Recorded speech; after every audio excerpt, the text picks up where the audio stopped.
सभी व्यूवर्स को प्यार भरा नमस्कार। आप सभी जानते हैं कि समय परिवर्तनशील है। इसके साथ परिस्थितियां और जीवन मूल्य बदलते रहते हैं।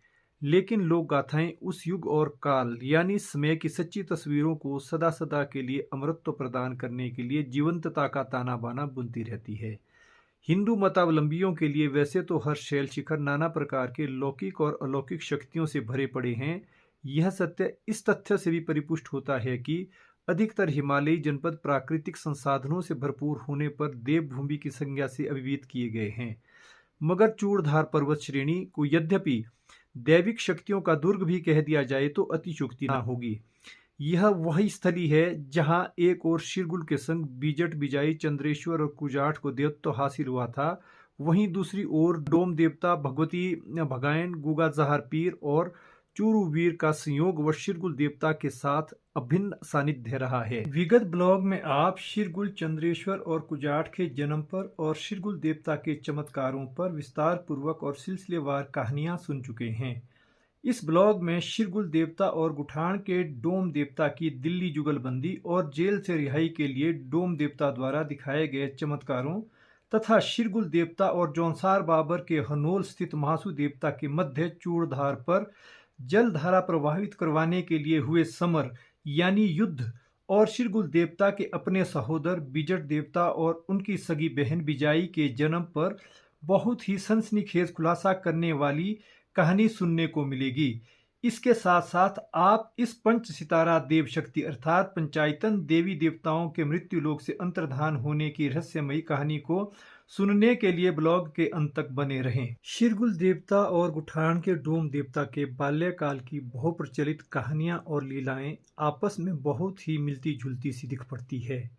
इस ब्लॉग में शिरगुल देवता और डोम देवता के परस्पर संयोग और वियोग से उपजे चमत्कारिक संवाद पर प्रकाश डाला जाएगा, जबकि डोम देवता की लोक गाथा को एक अलग ब्लॉग के अंतर्गत समाहित किए जाने के प्रयास किए जाएंगे। लोक गाथा में उल्लेख आता है कि दोनों देवता दैविक शक्ति के फलस्वरूप दिल्ली में एक दूसरे के संपर्क में आए, लेकिन दिल्ली जाने के आशय और उद्देश्य दोनों देवताओं के एक दूसरे से सर्वथा भिन्न थे। डोम देवता यौवन की दहलीज पर कदम रखने वाले ही थे कि उन्हें अपने कार्यों और जिम्मेदारियों का कदम दर कदम एहसास होने लगा। डोम देवता कर्मशील रहने की लालसा से देश और दुनिया के भ्रमण पर जा निकले। वह पर्वतीय जनपदों से निकलकर मैदानी इलाकों में काम की तलाश करते करते संवत 1150 अर्थात 1200 ईस्वी के आसपास दिल्ली जा पहुंचे। डोम देवता दिल्ली में बादशाह तनवर की सेना में भर्ती हो गए। इस तथ्य का खुलासा a glossary of the tribes and caste of the Punjab and North West Frontier Province by Sir Denzil Ibbetson and Mister E.D. Maclagan and compiled by H.A. Rose volume 1 page number 449 से 451 तक खुलासा मिलता है। इसी ग्रंथ में लिखा है कि तनवर बादशाह ने अपनी सेना के तीरंदाजों के कौशल की परीक्षा के लिए एक तवा टांग कर उसके केंद्र में घोड़े के बालों का एक छोटा सा दाना लटका दिया था। बादशाह की सेना में डोम देवता को छोड़कर कोई भी सैनिक उस दाने पर निशाना न साध सका। उस पर बादशाह अत्यधिक प्रसन्न हुए। उनकी बेगम ने कहा कि यह साधारण बालक नहीं है, उसके पास कोई चमत्कारिक शक्ति है, उसे उचित इनाम देकर वापस पैतृक पहाड़ियों में भेजा जाना चाहिए। बादशाह ने उसे सोने के शर्फियों से भरे 3 चरु अर्थात 3 बर्तन दिए, जिसे कि वह उठा ना पाया। वह वहां से प्रस्थान कर ही रहा था कि जेल में बंद अलौकिक शक्ति संपन्न शिरगुल देवता के साथ डोम देवता का दैविक संवाद हुआ। शिरगुल ने डोम देवता से रिहाई में सहायता मांगी। शिरगुल ने वचन दिया कि अगर डोम देवता कैद से उनकी रिहाई करवाते हैं तो वह चरु को ले जाने में उनका भरपूर सहयोग देंगे। इधर बादशाह ने युद्ध कौशल के लिए निपुण धनुर्धर डोम के तीर निशानों से प्रसन्न होकर इच्छित इनाम मांगने को कहा। डोम देवता भी कैद में बंद शिरगुल और उनके साथियों की रिहाई चाहते थे। डोम ने बादशाह से प्राप्त इनाम को पहाड़ों तक पहुंचाने के लिए शिरगुल देवता और उनके साथियों को कैद से मुक्त करवाने का विनय किया। बादशाह ने डोम देवता के इस अनुनय को मान लिया। इस पर शिरगुल को जेल से रिहा कर उनके साथियों के समेत छोड़ दिया गया। शिरगुल देवता काल कोठरी से रिहाई पर बहुत प्रसन्न हुए। उन्होंने डोम देवता के प्रति आभार प्रकट किया और किसी भी प्रकार मिलकर काम करने के लिए पूछा। वह उनके चरु अर्थात असरफियों से भरे बर्तनों को उनके साथ छोड़ने के लिए तैयार हो गए। एक अन्य दंत कथा के अनुसार डोम देवता के दैविक चमत्कार को देखकर मुगल बादशाह ने उसे भी शिरगुल आदि देवताओं के साथ कैद में डाल दिया था। इन सब की रिहाई भंगायण और गुगा ने करवाई। शिरगुल, चंद्रेश्वर और डोम जब दिल्ली से वापस आए तो उन्हें 3 चरु अशरफियों के मिले। वह तीनों चरु डोम देवता कच्चे धागों में बांधकर अपने पवन अश्व के साथ ले गए। श्वेत अश्व पर बैठकर देवता ने कैलाश की पहाड़ियों की ओर चलने को कहा और अपने अपने गंतव्य स्थान की ओर सभी देवताओं ने प्रस्थान किया।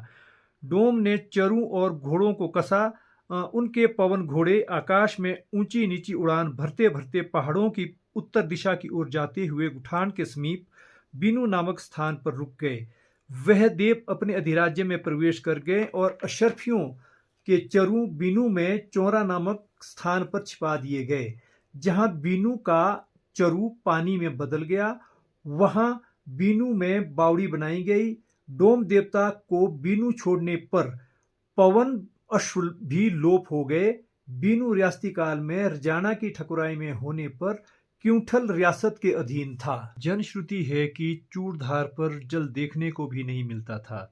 समुद्र तल से 11,982 फुट की ऊंचाई पर स्थित चूड़धार पर जल की अजस्त्र धारा प्रवाहित करवाना किसी चमत्कार से कम नहीं था। यहाँ शिव तपस्या में लीन शिरगुल को जल अभाव सताने लगा। शिरगुल देवता ने हनोल जाकर महासु देवता से चूड़धार में तौंस से एक जलधारा प्रवाहित करने को कहा। महासु देवता ने शिरगुल के वचनों की अनसुनी कर चूड़धार के लिए पानी की धारा देने से इनकार कर दिया। इस पर शिरगुल देवता क्रोधित हुए। उन्होंने क्रोध के आवेश में आकर चूड़धार पर आसमानी बिजलियां चलाई। उन कौंदती करका से चूड़धार पर एकाएक जल ओग फूटने लगा। कालांतर में इसी स्थान पर जल बावड़ी बनाई गई। यह जल बावड़ी भी गहरी लोक आस्था की प्रतीक है। यह भी लोक श्रुति है कि महासु के प्रति शिरगुल देवता में प्रतिशोध की ज्वाला थम नहीं पाई। चूड़धार के लिए महासु द्वारा पानी न देने पर हनोल भी बादलों की घनघोर घटा के आगोश में छिप गया था। यहाँ भी शिरगुल देवता ने आकाश मार्ग से महासु मंदिर पर आसमानी गोलों से प्रहार किए। आखिर महासु ने शिरगुल देवता से क्षमा याचना कर उन्हें शिरोधार्य रखा। यानी शिरगुल देवता का स्मृति स्तंभ भेखल नामक झाड़ी से कटवाकर महासु देवता ने अपने मंदिर के सर्वोपरि स्थान पर रखवाया। इस तथ्य का प्रमाण आज भी हनोल में देखने को मिलता है कि महासु मंदिर के शीर्ष पर शिरगुल देवता के नाम पर भेखल स्तंभ लगा है। यही लोक मान्यताएं शिरगुल और महासु के मध्य सहोदर धर्म की प्रतीक मानी जाती है। इन्हीं दिव्य शक्तियों के अद्भुत चमत्कारों से ज्योतिर्पुंज शिरगुल की लोक आस्था में देवता स्वरूप में पूजा की जाने लगी तथा चूड़ चांदनी शिव धाम के नाम से विख्यात हुई। बिजट और बिजाई के जन्म को लेकर रहस्यमयी लोक गाथा प्रचलित है। लोक गाथा में वर्णन मिलता है कि शिरगुल और बिजट एक ही पिता और 2 माता की संतानें थी। भुखड़ू की रानी दुदमा के गर्भ से बिजट ने जन्म लिया। यह संतान दुदमा को अधेड़ उम्र का पड़ाव पार करने पर देव कृपा के फलस्वरूप मिल पाई।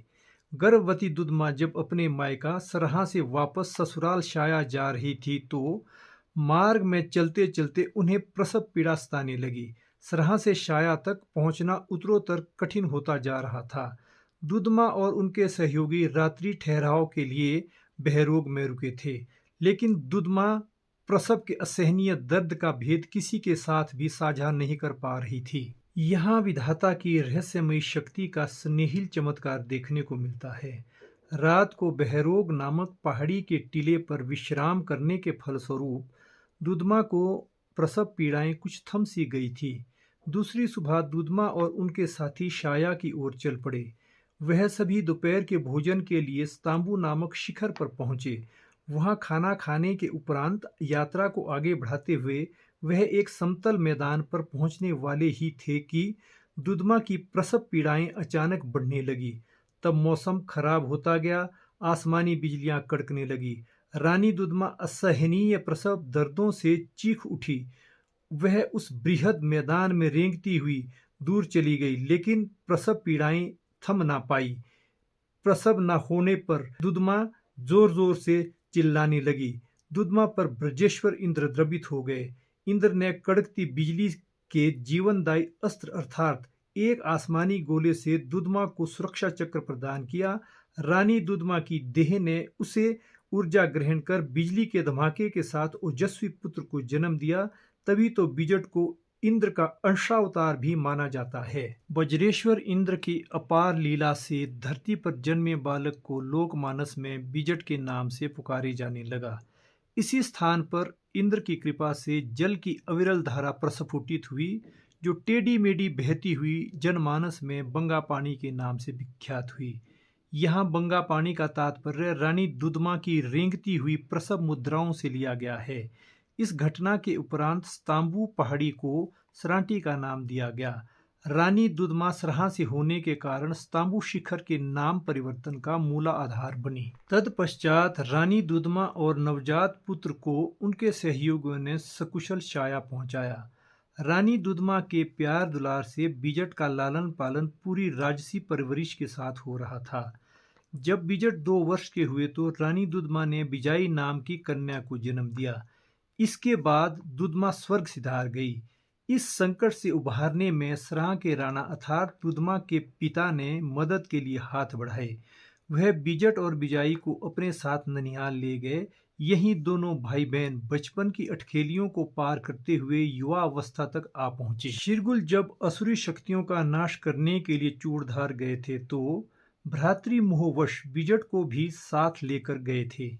बिजट को असुर ने वीरघातनी शक्ति से मूर्छित कर दिया था। बिजट धरती पर बेहोश होकर गिर गए थे। शिरगुल ने उसी क्षण असुर का पीछा करने के लिए ज्यों ही वज्र प्रहार किया तो असुर द्वारा बिजट पर छोड़ी गई शक्ति स्वतः क्षीण होती गई, जिसे बिजट को जीवनदान मिल गया। बिजट के मूर्छा से पुनः जीवन पाने पर लोक में इन्हें यमपुरी का देवता यानी जिम्परू देवता के नाम से भी पुकारा जाता है।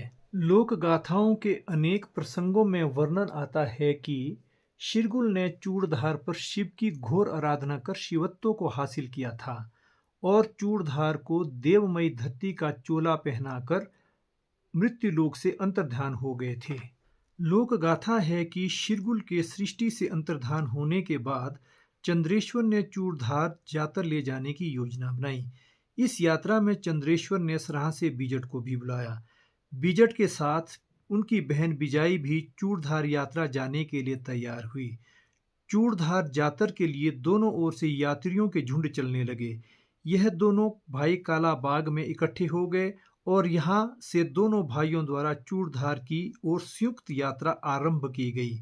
चूड़धार का एक एक टिम्बा 64 योगिनियों की भूमि बताई जाती है। चंद्रेश्वर ने उन्हें प्रसन्न करने के लिए खीर बनाई। योगिनियां खीर का प्रसाद स्वीकार करने से इनकार करती रही। चंद्रेश्वर ने सविनय योगिनियों की स्तुति करते हुए कहा कि शाकाहारी कुल का पुत्र बलि विधान देने में असमर्थ है। आखिर चंद्रेश्वर ने काली के चरणों में खीर अर्पित कर दी। भगवती दुर्गा ने चंद्रेश्वर के दास्य भाव से पसीज कर खीर का प्रसाद ग्रहण कर लिया था। इसके साथ ही भयंकर आंधी और तूफान चला। यहीं पर दोनों भाई और बिजाई भी अलौकिक शक्ति के दामन में समा गए। काला बाग का यह रहस्य लोकमानस के हृदय पटल पर देवमयी कर्मों का अद्वितीय उदाहरण है। एक अन्य लोक गाथा के अनुसार बिजट के सराहा में होने से शिरगुल ने यह मंदिर बिजट को अर्पित कर दिया था। इस खुशी को मनाने के लिए बिजट चूड़धार यात्रा पर निकले और उनके साथ उनकी बहन बिजाई भी चूड़धार यात्रा पर जाने के लिए तैयार हुई। बिजट ने चंद्रेश्वर को भी चूड़धार चलने को कहा।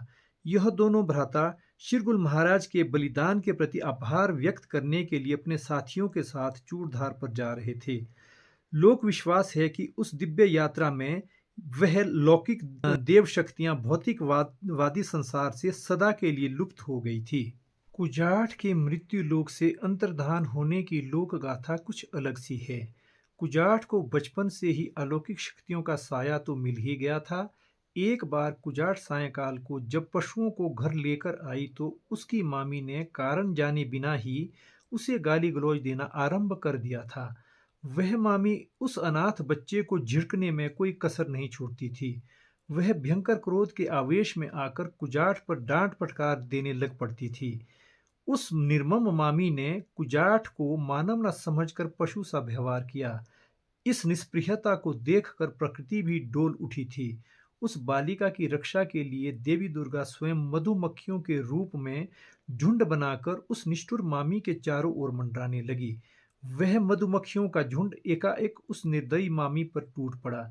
उन मधुमक्खियों के विषैले डंक से वह दुष्ट मामी घायल होकर धरती पर गिर पड़ी। आखिर मधुमक्खियों के जहरीले दंश से उस कर्कश स्वभाव वाली मामी की मृत्यु हो गई थी। तदनंतर कुजाट भी देवी रूप में समाकर अदृश्य हो गई थी। इस प्रकार कुजाट भी सृष्टि से लोप हो गई थी। इस प्रकार चूड़धार शिखर के दामन और उसकी तलहटी में पलवित पांचों देव शक्तियां वसुंधरा पर से लोप होकर देवलोक में समाने के बाद एक बार फिर से लोकमानस में मूर्तियों के रूप में प्रकट हुई। परिणाम स्वरूप शिरगुल की पूजा शाया और जोड़ना में, बिजट की पूजा सराह में, चंद्रेश्वर की पूजा मनोड़ में, बिजाई की पूजा बड़ोल में और कुजाट की पूजा पंजाब में की जाने लगी।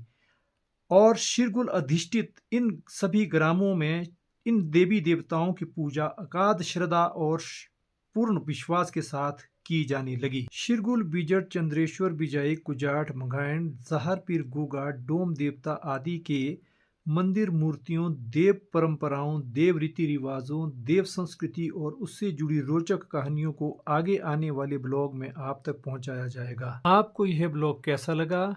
कमेंट बॉक्स में अपने कमेंट अवश्य दें। कुछ व्यूवर्स लोक गाथाओं को और देव गाथाओं को सुनने में गहरी रुचि रखते हैं, मगर चैनल को सब्सक्राइब करना भूल जाते हैं। मेरा ऐसे व्यूवर से आग्रह है कि चैनल को भी सब्सक्राइब करें। अगर आपको यह वीडियो अच्छा लगा हो तो इसे लाइक करें और इस देव गाथा को सुनने के लिए अधिक से अधिक युवाओं को प्रेरित करें।